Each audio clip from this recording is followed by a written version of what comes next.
Continuando a jornada. Capítulo 4. Nenhum impedimento. Cura pela palavra de Deus para a angústia.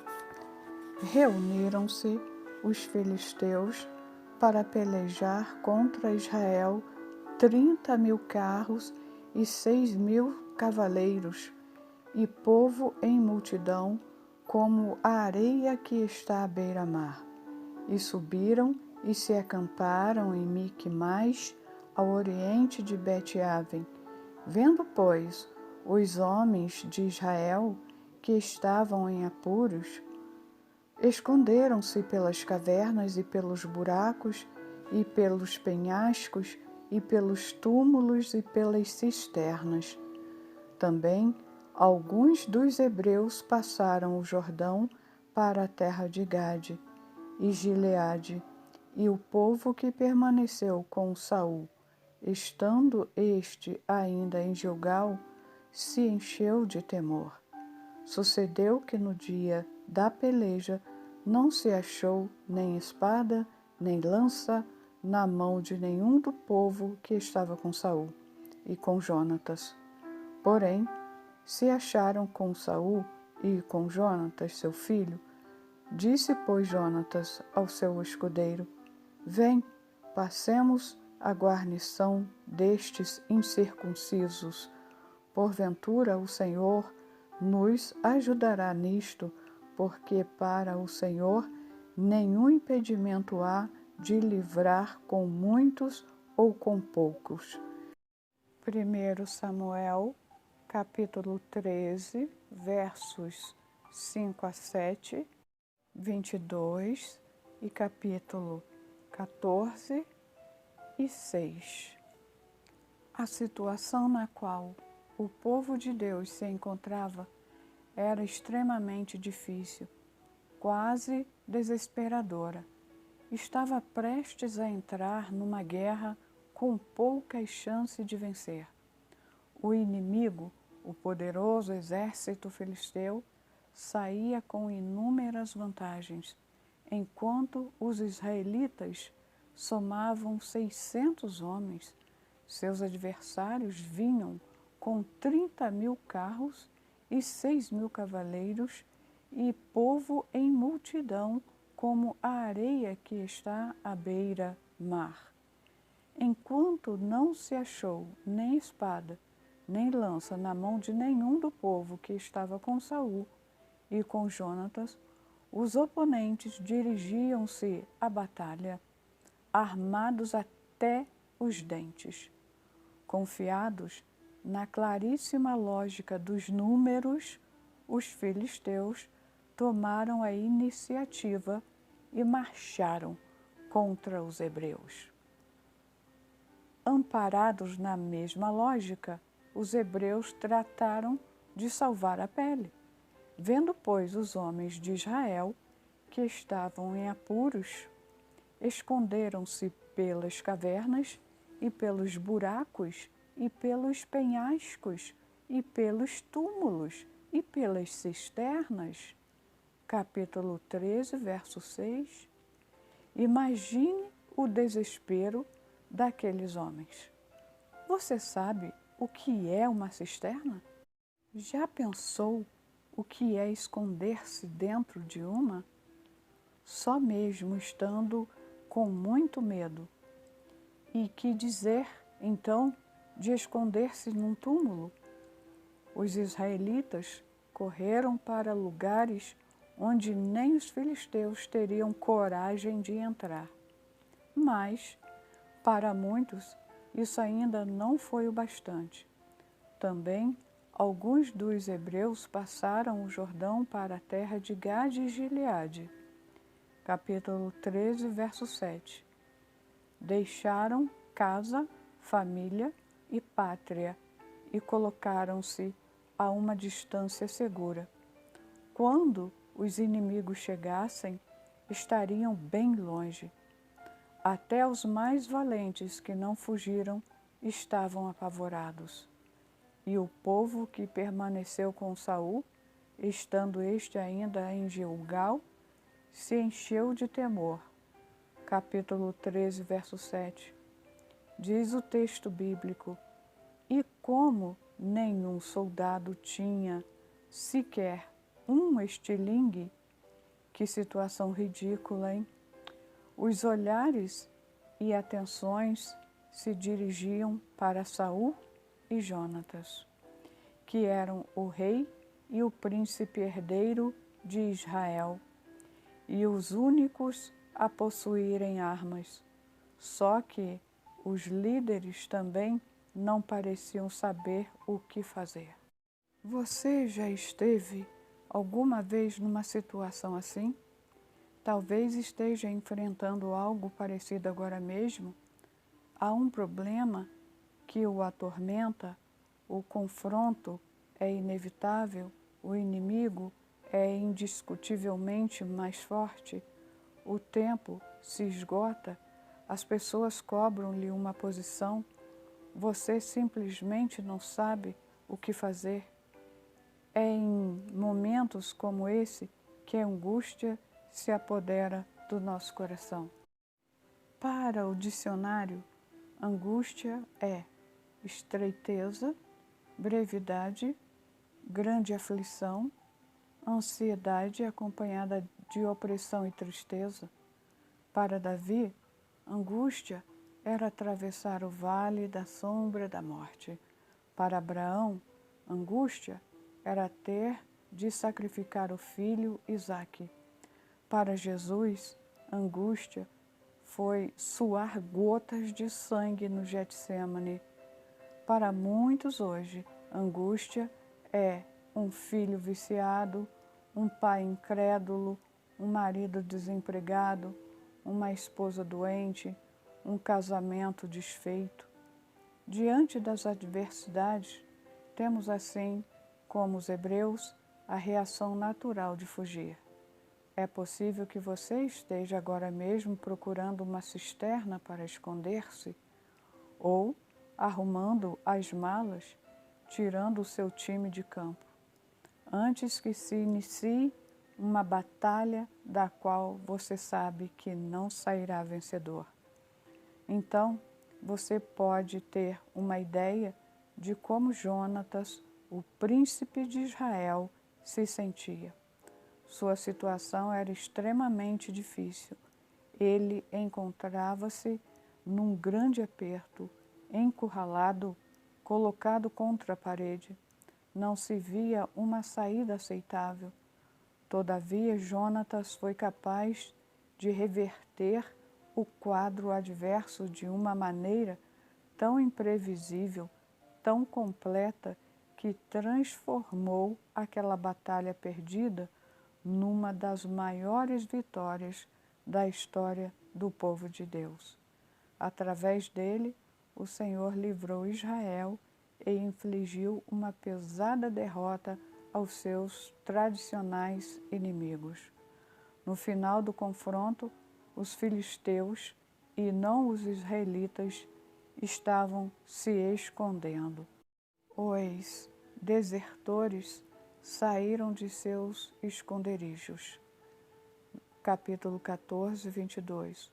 Os traidores voltaram a defender seu país, e os adversários, desorientados, mataram-se uns aos outros, sofrendo uma grande derrota. Capítulo 14, verso 20.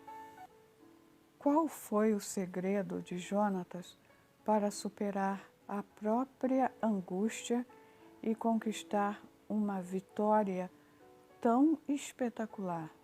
Na verdade, o segredo dele está à disposição de qualquer um de nós.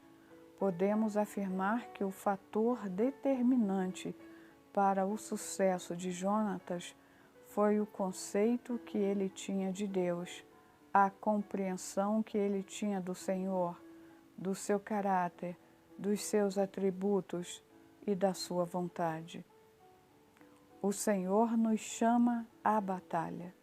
Jonatas foi dominado por uma convicção irremovível de que o Senhor o chamava à batalha.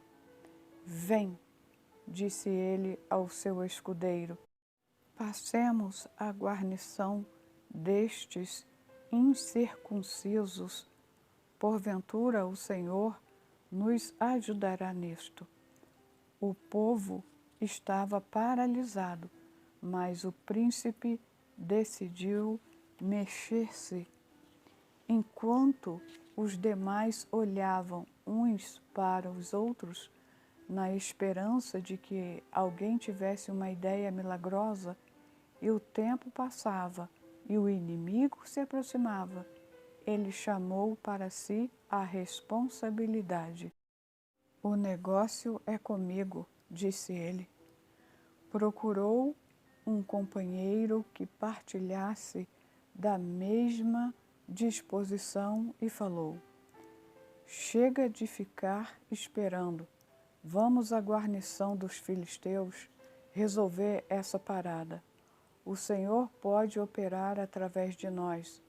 Enquanto o rei Saul, angustiado, andava de um lado para o outro da tenda, imaginando quem o Senhor poderia enviar para deter os filisteus, Jonatas acreditou que esse enviado poderia ser ele próprio, e isso o levou à ação.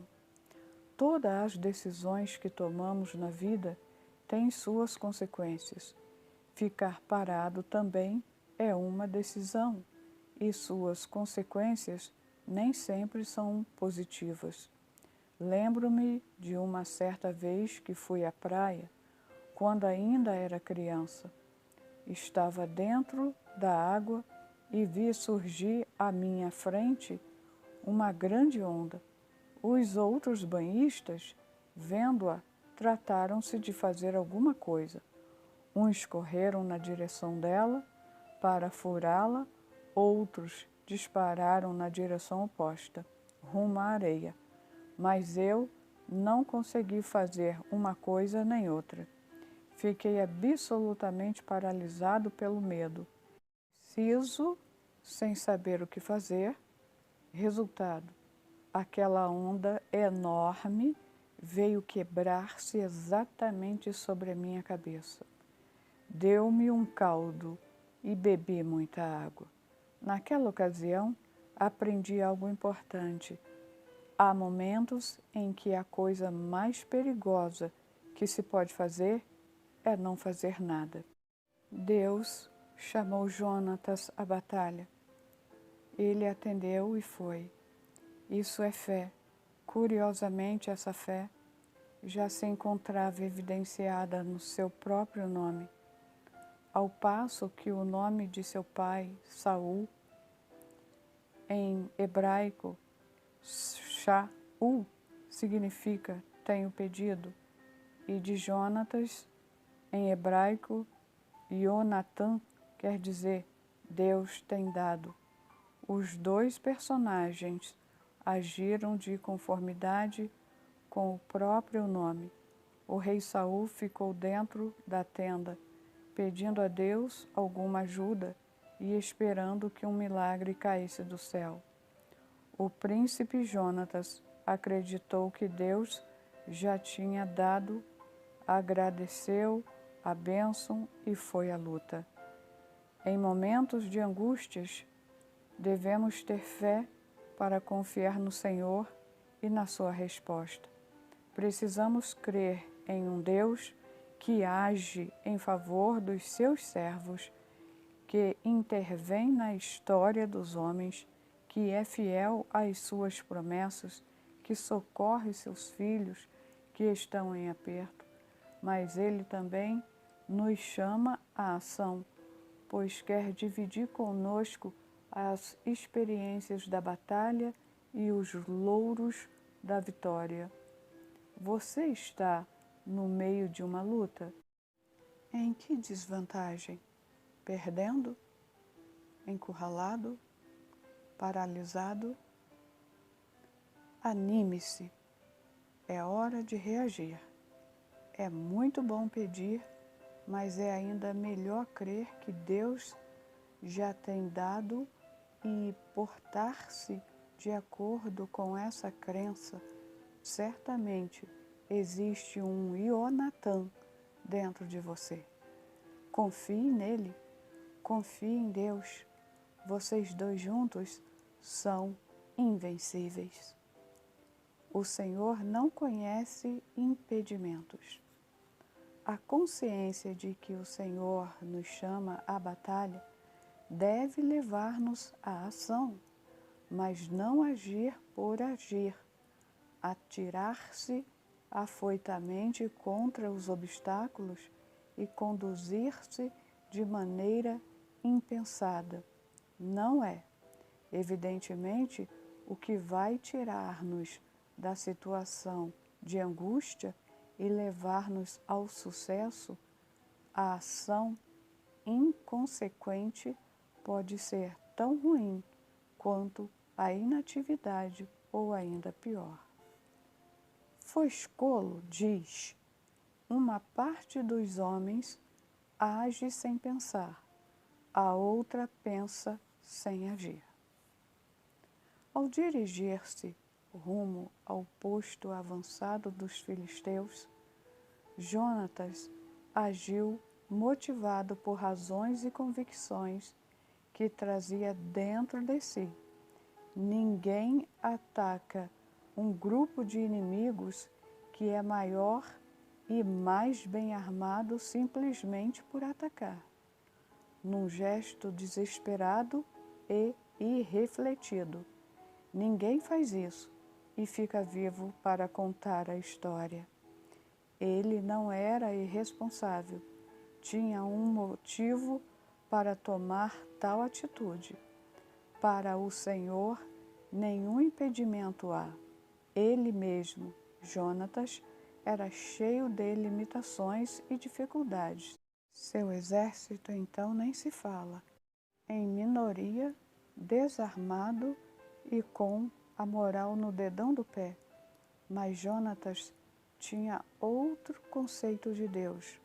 Para ele, o Senhor era alguém que não conhecia obstáculos e para quem o absolutamente impossível e o perfeitamente possível eram a mesma coisa. Nós também somos cheios de impedimentos. Se olharmos para as nossas limitações e para o poder do adversário, deporemos as armas antes mesmo de iniciar o combate.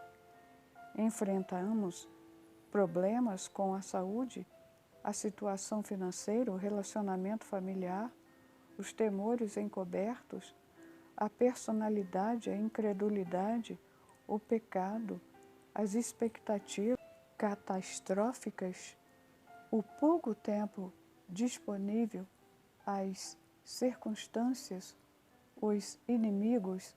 Somos por natureza limitados, mas Deus não o é. Essa é a diferença.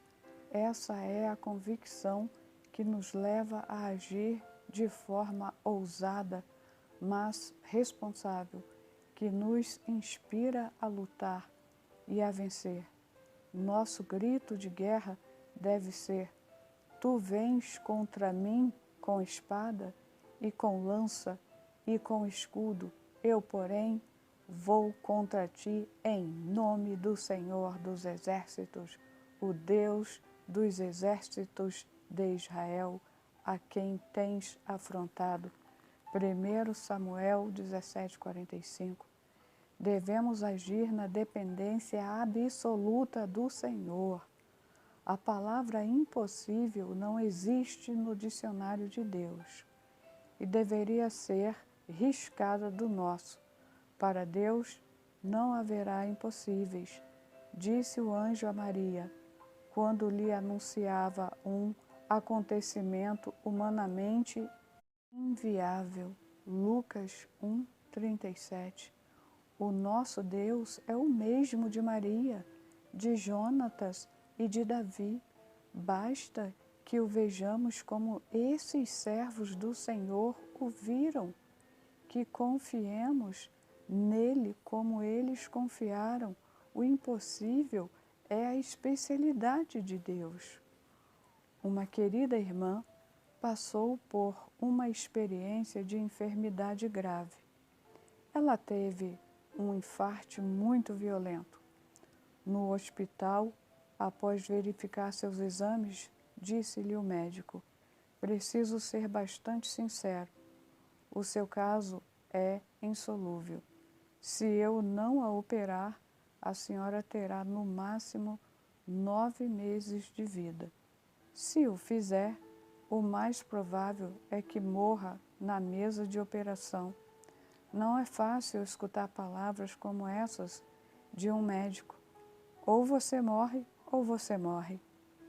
Ainda mais quando se tem apenas 45 anos, um casal de filhos adolescentes e 2 netinhas para criar. Se fosse o caso, ela estaria pronta a seguir para a glória, mas acreditava que sua presença aqui na terra ainda era muito necessária. Assim, respondeu ela: "Doutor, sou serva do Senhor e confio no poder de Jesus. Para Deus não existem casos insolúveis. Nós vamos fazer essa operação. E tenho certeza de que não vou morrer. Pela graça de Deus, a cirurgia foi um sucesso." E sua recuperação surpreendente. Hoje, os médicos dizem que ela tem um coração de menina. Para que esse verdadeiro milagre acontecesse, aquela senhora precisou crer no poder do Senhor para curá-la, mas teve também de tomar a iniciativa de submeter-se à cirurgia.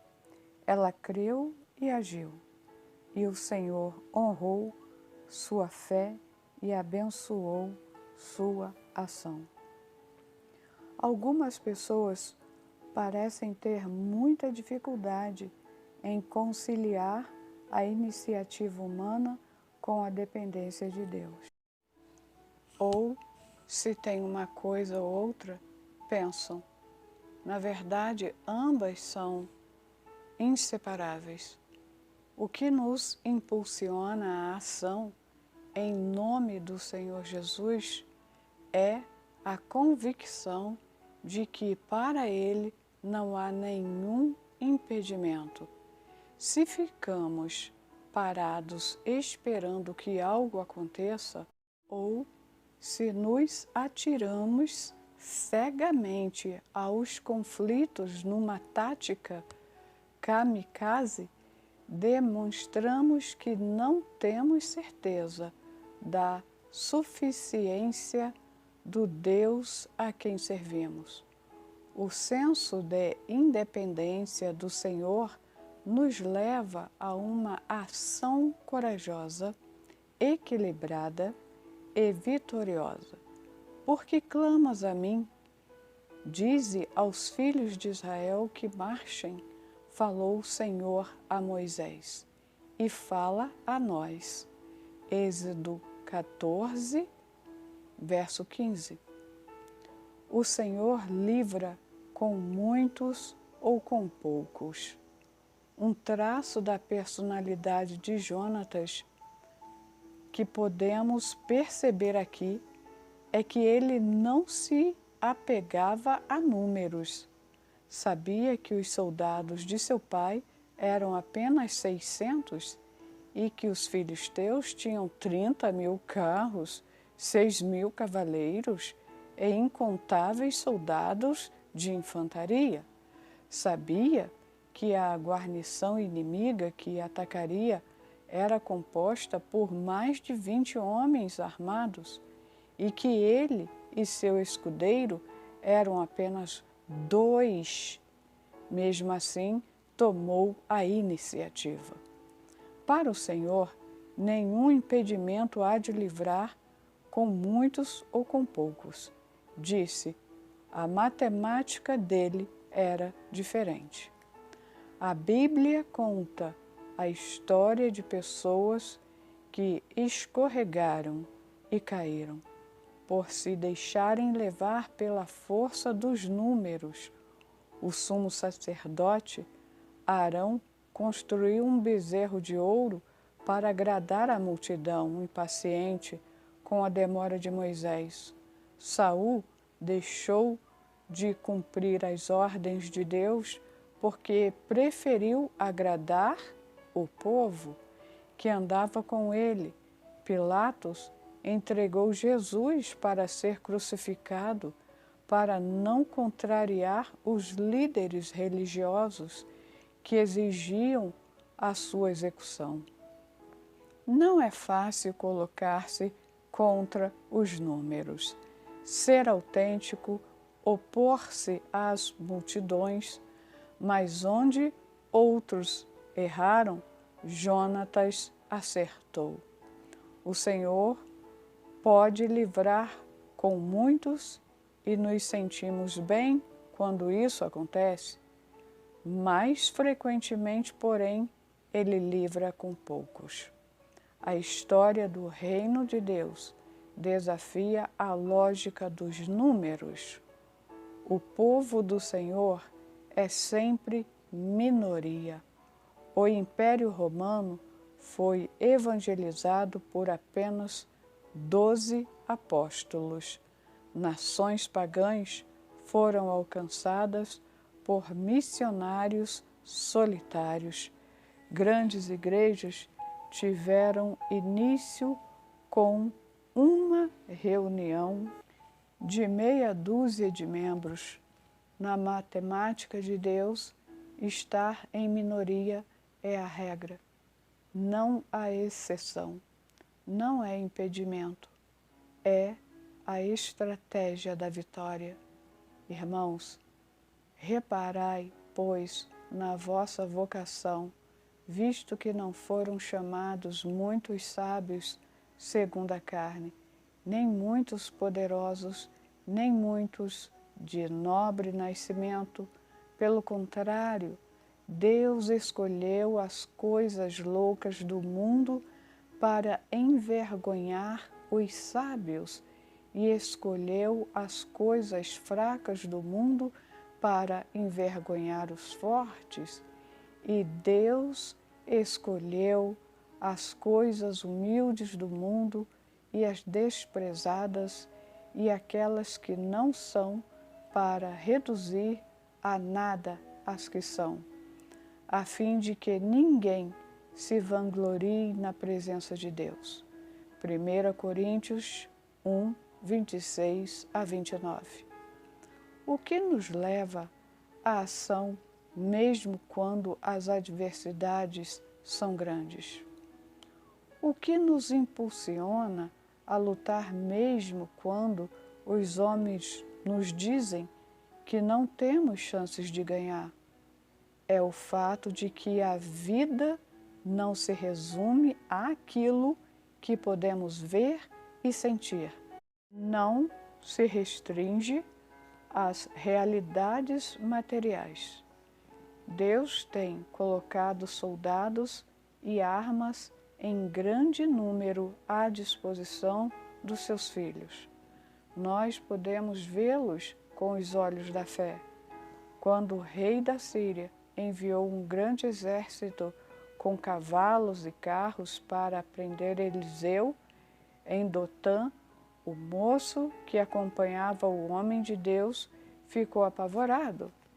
Ele levantou-se bem cedinho e, ao sair da casa, deparou-se com um batalhão de homens armados cercando a cidade. Foi noticiar o fato ao profeta e surpreendeu-se com a sua reação tranquila. Eliseu lhe disse: não temas, porque mais são os que estão conosco do que os que estão com eles. Segundo Reis 6, versos 16. Depois orou e pediu ao Senhor que abrisse os olhos daquele moço. Então esse pôde ver o monte cheio de cavalos e carros de fogo em redor de Eliseu. Aquele homem de Deus via a dificuldade, mas via também os recursos do Senhor. E esses estão disponíveis a todos nós. O anjo do Senhor acampa-se ao redor dos que o temem e os livra. Salmos 34, verso 7. Os recursos divinos foram colocados à disposição de Jonatas para livrá-lo e para livrar Israel. O texto sagrado diz que, no momento em que ele e seu escudeiro mataram perto de 20 guerreiros filisteus em combate, Deus mandou um terremoto que trouxe pânico ao arraial inimigo. Capítulo 14, verso 15. O Senhor fez a terra estremecer. Ele guerreou também.